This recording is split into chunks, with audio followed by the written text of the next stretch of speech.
Hi, everyone. Don't want to waste too much of your time, so welcome, I guess, to my review of XXX 3, The Return of Xander Cage.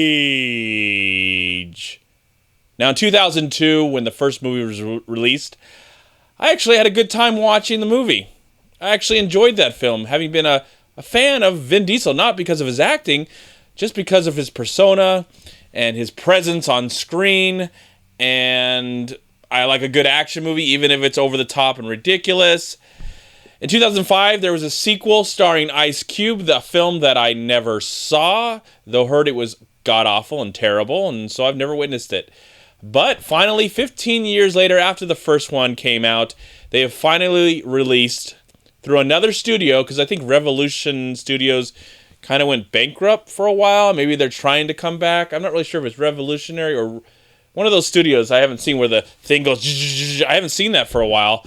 So I don't know if they went bankrupt or something, and now they're trying to make for a comeback. And in honor of that comeback, we get the return of Xander Cage.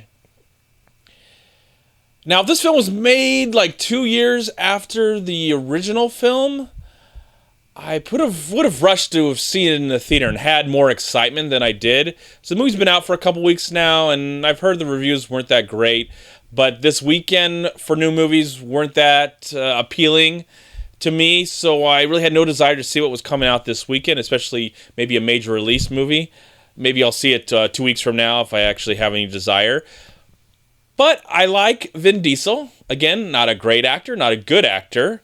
Not someone who can really deliver his lines, but again, he has such amazing presence on screen. And I love him in the Fast and the Furious movies. Thankful to the Fast and the Furious movies. Thankful for those films, because if the XXX franchise was the only thing that he was known for, his career would be over. Now, we got a new director, we got a new writer, some new cast members, some old cast members, wasted use of Samuel L. Jackson and Ice Cube, who was actually in the second film, but I never saw that. So we got some waste of them, and then there's some talented people like Donnie Yen and Toni Collette, and then there's some other people I had no idea who they were. I think I'd seen them before in something else, but I didn't care. I liked the actors that I knew that were going to be in this film and that were in this film, but I felt like they were completely wasted by one of the worst scripts I've ever had the opportunity to listen to. The story was non-existent. It was very, what's the word? The script was barely alive. There you go. The script was barely alive. I mean, I would say flatliner. It was a flatliner. It was dead. What a terrible script. The action, you really couldn't see the action because most of this is happening. A lot of this, and then maybe this, and then maybe over here this, and then maybe over here this. So all this stuff is in the background happening, but things are just like this, and the camera's shaking, and you really can't you can't understand what's kind of going on, and you don't really care because the characters are so shallow and boring and pathetic. And then on top of that, a lot of the CGI was awful. It's like late 1990s. When it was so used so much because of the success of films like Jurassic Park in the early 90s, it was used so much in the late 90s that you could just notice how bad it was. And then some really god-awful green screen. There were a few, I counted like 5 scenes where I just felt like they were just in front of a green screen. And I just was like, this is a 2017 film. Of course, it's January, so you expect a lot of these movies around this time to come out like these films. So I totally understand why this movie is coming out now. I wonder, I didn't really check how much it's made or how much. I'd be afraid if this movie costs like more than $100 million because it's going to have to do more success overseas because I don't see it being that successful here because we just don't care anymore about a XXX movie. We have come to see Vin Diesel be really successful in this Fast and the Furious franchise. You know, the 8th movie is coming out very soon, and I'm very excited to see it. I love those films because those films utilize cheesy acting with some of the greatest stunts and action you're ever going to see. So I'm very excited to see that, and I think Vin Diesel should be grateful for the Fast and Furious, and I bet he is. I believe he is very happy that he's got that franchise, because if he didn't have that franchise, again, we wouldn't be talking about him today. And XXX 3 would have never existed. And the fact that they really tried to, in this movie, to point that hopefully a possible 4, if that does happen, I really don't want to see it, and I just don't care. Even if it gets the greatest reviews ever, I honestly just don't care anymore. What else to say about this god-awful piece of garbage that thankfully came out in January? I don't know if it was the same weekend as Split. Very happy for the success of Split, and hopefully through that success, XXX will be forgotten. I was a little bit curious about it, I have to say. A little bit curious about seeing it. Namely because I was a fan of the 2002 film. I'm almost questioning my own sanity.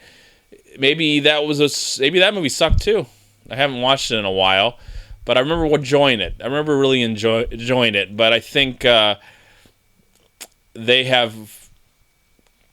need to stop. I hope that this is the end of XXX. Or if not, I hope it goes in a different direction, because the acting, the humor was just some of the worst I've ever seen.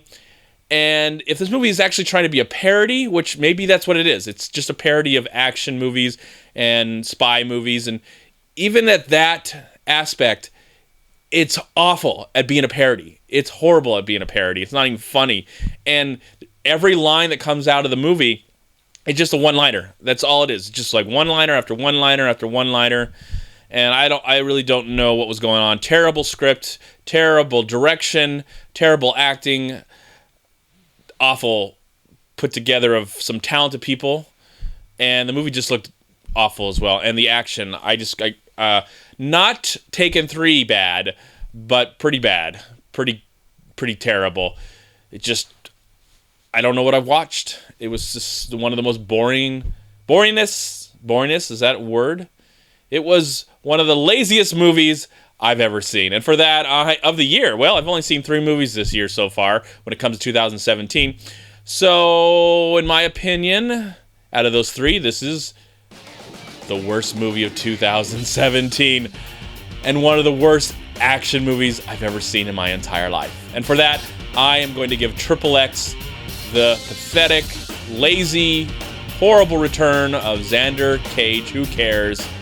1 star out of 4. Thank you so much for watching. Please like, comment, and share this video. And also, please check out these amazing movie websites. And if you enjoyed this review, please click here to subscribe to my channel, and also please check out all my recent reviews right here on YouTube.